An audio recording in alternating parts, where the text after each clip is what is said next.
오늘은 한국의 딸기에 이제 뷔페식으로 이렇게 드시면서 들으면서도 드시고 질문 있으면 중간에 손들어서 말씀하시면 되고, 시티슈퍼의 한국 딸기를 이 브랜드의 조영란 대표님이 한국에서 유일하게 한국의 과일 소믈리에로 이렇게 오셨고, 이렇게 우리 조 대표님의 브랜드는 본인이 등급을 먹이기 전에는 그 과일의 그 신선도라든지 맛에 따라서 선택을 하게 되고, 작년 연초서부터 조 대표님하고 같이 일을 하게 됐고, 사실은 여러분들도 우리 장기적인 고객이라면은 저희 시티슈퍼에도 한국의 과일을 많이 안 파는 거 알고 계실 거예요. 한국을 싫어서가 아니라 저희가 제대로 이제 만족할 수 있는 한국의 과일을 못 찾아서 못 했거든요. 테스트하다 보니까 이제 대표님의 이제 과일이 우리랑 진짜 맞는 것 같고 너무 좋은 것 같아서 여러분들한테 홍보하고 있습니다. 지금 자리로.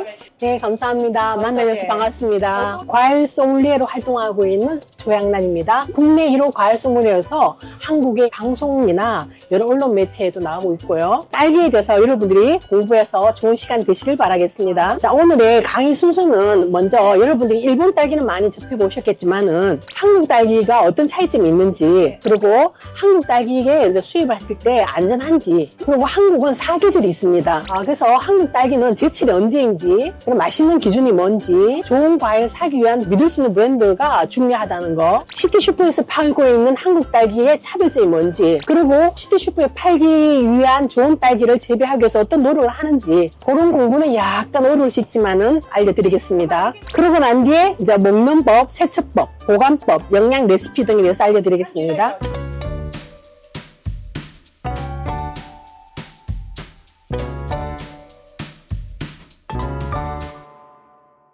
와인 소믈리에는 많이 들어보셨지만 과일 소믈리에는 들어보시지 못하셨을 겁니다. 근데 우리가 와인보다 과일을 훨씬 많이 접하잖아요. 그래서 과일에 대한 정확한 상식을 전해드리는 일이 참 중요하다고 생각해서 과일 소믈리에로서 활동하고 있습니다. 저는 항상 그렇게 생각합니다. 과일을 사랑하는 당신은 굉장히 여유있고 행복한 사람이다 생각합니다. 우리가 왜 사람들이 종교, 정치 이런 데는 성향이 다르기 때문에 부딪히는 경우가 많잖아요. 근데 과일은 건강에도 좋고 너무 좋은 먹거리이기 때문에 이런 대화를 할 수 있다는 거는 저는 참 여유 있는 사람들이라 생각합니다. 예를 들어서 이제 가족들하고도 이렇게 대화를 틀 때, 오늘 야 시티슈퍼 갔는데 이거 사왔는데 다 먹어볼래? 그러면서 과일로 내가 오늘 배운 상식을 말하면 너무 재밌지 않을까요? 그리고 오늘 이 강의로 인해 가지고 여러분들이 과일이 이 정도까지 깊이가 있나를 아시게 되실 겁니다. 그래서 여러분들이 앞으로는 어느 자리를 가시든지 대화의 주인공이 되시길 바랍니다. 자, 그럼 즐겁게 시작합시다. 일본 딸기는 많이 드셔보셨죠? 그리고 여기 와서도 제가 보니까 일본 딸기는 엄청 빨리 수입도 될 수 있기 때문에 굉장히 신선한 좋은 딸기, 일본 딸기 많이 드셔보셨을 겁니다. 제가 홍콩에 시장조사로 왔을 때 한국 딸기를 판매하는 걸 보고 너무 실망을 했습니다. 한국에서 판매하고 있는 딸기와는 너무나 다른 딸기가 판매되고 있었습니다. 저는 한국에 판매되고 있는 딸기 그대로 우리 홍콩 고객들한테 보여줄 수 없을까 고민을 많이 했습니다. 자, 그래서 제가 크게 이제 얘기를 하면 한국 딸기의 특징과 일본 딸기의 특징은, 한국은 탄력 있는 과일과 적당한 과즙과 달콤, 새콤. 일본은 부드러운 과일과 풍부한 과즙의 새콤, 달콤. 그 이유가 있습니다. 딸기의 품종을 개발할 때 엄마, 아버지의 역할이 굉장히 중요합니다. 한국은 2001년도에 한국 품종 매향이라는 걸 개발하게 됐습니다. 그때 장이 아낌이라는 품종이 단맛이 있는 품종입니다. 그걸 이렇게 섞었기 때문에 기존적으로 한국은 DNA가 단맛을 가지고 있습니다. 그래서 이제 한국 딸기는 달다고 저는 강조합니다. 물론 딸기 모든 특징에 따라서 사람의 기호도에 따라서 선택하는 건 다르다고 생각합니다. 2018년도에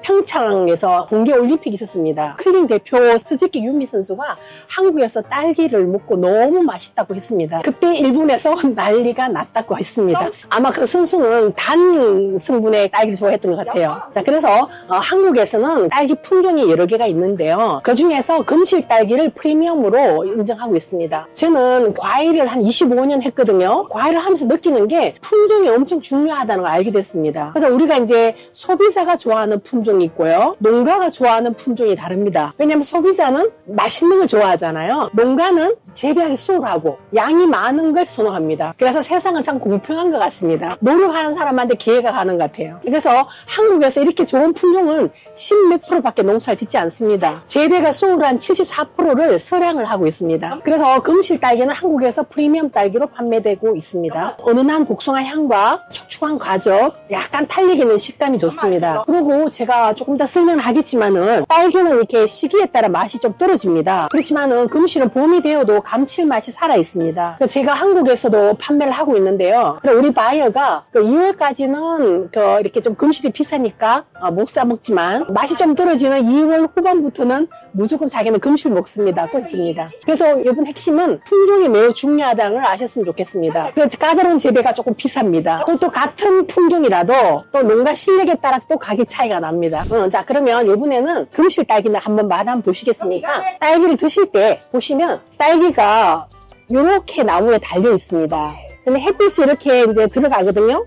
햇빛 들어가면 여기부터 먼저 익습니다. 햇빛이 들어오는 쪽이 당이 이제 먼저 축적이 되겠죠. 여기부터 서서히 익어갑니다. 밑으로. 그래서 이 위랑 아래랑 당도가 1도에서 2도 차이가 납니다. 그래서 우리가 딸기를 먹을 때 이렇게 먹는 것보다 이거 자르고 난 뒤에 반대로 먹으면 이 부분이 혀 끝에 남으면서 더 진한 맛을 느낄 수가 있습니다. 밑에 원래 뒤집어서 드시네요. 진짜? 짠게? 예. 그래서 일본 딸기랑 과육이 다르죠? 일본 딸기도 좀 더 새콤달콤해서 가집이 풍부합니다. 자, 그리고 저는 과일을 맛을 볼 때요. 먼저 잎을 헹굽니다. 잎을 한번 헹구고 난 뒤에 그 다음에 이제 먹지 못하는 부분은 자르고 그리고 과일을 드실 때 그냥 드시기보다 약간 빨듯이 한번 드셔보세요. 이렇게 빨면서 들으면 이 과일의 고유의 진한 맛을 느낄 수 있습니다. 한국 딸기 드셔보셨습니까? 일본 딸기, 한국 딸기 어떤 게 더 좋으세요? 大家喜歡日本多啲定韓國多啲㗎？ 한국이요. 그래요? 네.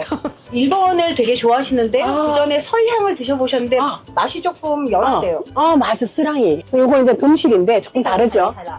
자, 그러면 이제 여러분들이 걱정하시는 농약 문제에 대해서 안내해 드리겠습니다. 언젠가 한국 TV에 나왔었는데요. 유럽에 포도 농사 짓잖아요. 헬리콥터가 다니면서 농약을 막 뿌리는 게 한번 나온 적이 있어요. 그래서 사람들이 농약에 대한 거부 반응이 엄청 많은 것 같다고 생각합니다. 근데 저는 이제 농산물을 하면서 농약에 대해서 공부를 해보면 우리가 아프면 감기약을 먹잖아요. 그 정도의 개념으로 생각을 하니까 조금 거부 반응이 덜 하더라고요. 요즘에는 자연 환경이 너무 안 좋기 때문에 그 농약을 사용하는 거는 맞다고 저는 생각합니다. 그런데 어떻게 사용하냐가 굉장히 중요하다고 생각합니다. 홍콩에 수출하기 위해서는 홍콩에서 기준하는 농약만 사용해야 합니다. 그래서 검증을 통해서 합격해야지만 수출할 수 있습니다. 여기 보면 0.0 ppm 이런 수치가 있습니다. 그거는 뭐냐면요. 국제 수영장에 한 티스푼, 한 스푼 정도 넣는 용량입니다. 또 그게 또 이제 식물에 들어올 때는 다 들어오는 게 아니고 일부가 들어올 수 있겠죠.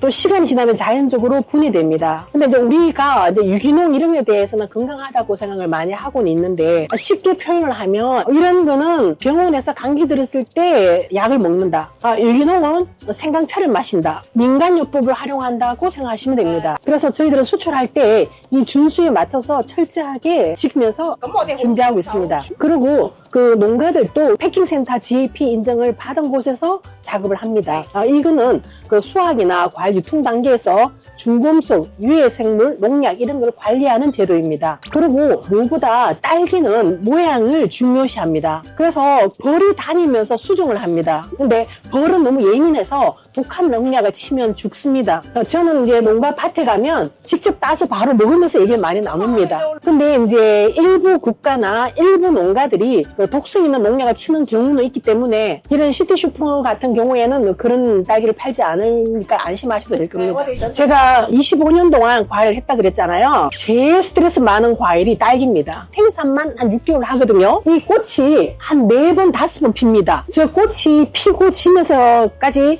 맛이 내려가기도 하고 1, 2, 3, 4 이렇게 화방이라고 해도 꽃이 피는 거를요. 그러면 1분이 맛있고 2분이 맛있고 이렇게 순수가 내려가야 되잖아요. 근데 1에서 2 넘어갈 때 갑자기 맛이 떨어집니다. 그래서 12월 달에 맛있고 향이 좋았는데 1월 달에 갑자기 맛이 떨어지니까 왜 이런 맛이 없냐고 항의하는 경우가 있습니다. 저 같은 경우 한국에서 온라인 판매를 하거든요. 쿠팡에 댓글 올라오면 정말 스트레스입니다. 그래서 이제 여러분들이 딸기에 대해서 조금 더 이해를 하시게 되면 이 시점에 시티슈퍼시 하는 게 지난번보다 맛은 떨어졌지만은 다른 데 비하면 무조건 맛있구나. 그런 이해가 조금 갈 겁니다. 그리고 딸기는 햇빛이 안 나면 또 강한수 못 받아서 맛이 또 떨어집니다. 그리고 우리가 한국에도 구정이 있거든요. 구정이 지나면 이제 땅의 온도, 물의 온도가 달라집니다. 그렇게 예민한 환경에서 딸기가 자라고 있습니다. 그래서 딸기는 너무 예민한 과일이기 때문에 저희들 농가들도 스트레스를 많이 받고 저희들도 많이 힘들게 일하는 아이템입니다. 자, 그리고 이제 한국 딸기가 언제 맛있냐를 제가 한번 설명해 드리겠습니다.